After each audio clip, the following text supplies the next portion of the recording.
పార్టీలో జరుగుతున్న పరిణామాలను అందరూ గమనిస్తున్నారు. ఇలా కార్యకర్తలు ముఖ్యంగా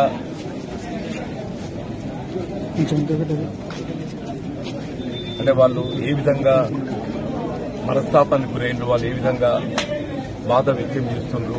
కార్యకర్తలు ఏదైతుందో ఈ రెండు ఎన్నికల్లో కూడా ఆశించిన ఫలితం పొందలేని పరిస్థితులు కొంత వాళ్ళంతా బాధతో ఉన్నటువంటి పరిస్థితులు.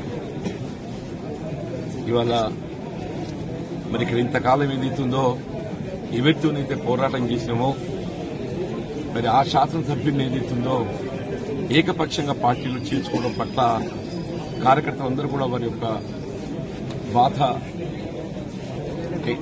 వాస్తవంగా పార్టీ బలోపేతం అనేది ప్రధానమని చెప్పండి. అటువంటి పార్టీ బలోపేతం కొరకు అగ్రమించలు కృషి చేసి 4 దశాబ్దాలుగా ఈ ప్రాంతం పార్టీ పటిష్టానికి పనిచేస్తుంది, ప్రజలకు అందుబాటులో ఉండి సమస్యల పరిష్కారానికి తోడ్పడుతున్న పరిస్థితుల్లో ఇవాళ సరే శాసనసభ్యుల సంఖ్యాబలం అనే భావనే కావచ్చు, ఆలోచన ఏదైనా కానీ ఏదైతుందో ఏకపక్షంగా నిర్ణయం తీసుకోవడంతో కార్యకర్తలు తట్టుకోలేకపోతున్నారు. వారి యొక్క మరి ఆలోచన సూచనలు దానికి అనుగుణంగా భవిష్యత్తు కార్యక్రమాన్ని నిర్ణయం తీసుకొని జరుగుతుంది. మరి భవిష్యత్తు కాలం నిర్ణయిస్తుంది.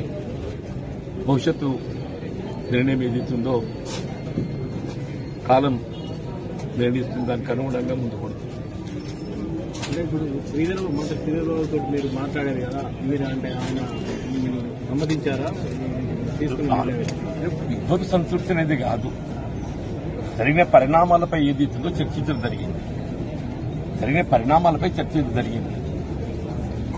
కానీ శాసనసభ్యులు అనేది సంఖ్యాపరంగా మరి ప్రభుత్వానికి అండగా ఉండాలనే భావనతోని మరి ఇతర పార్టీలకు చెందినటువంటి ఒక శాసనసభ్యులు పార్టీలు చేసుకోవాలని చెప్పని తలంచవచ్చు.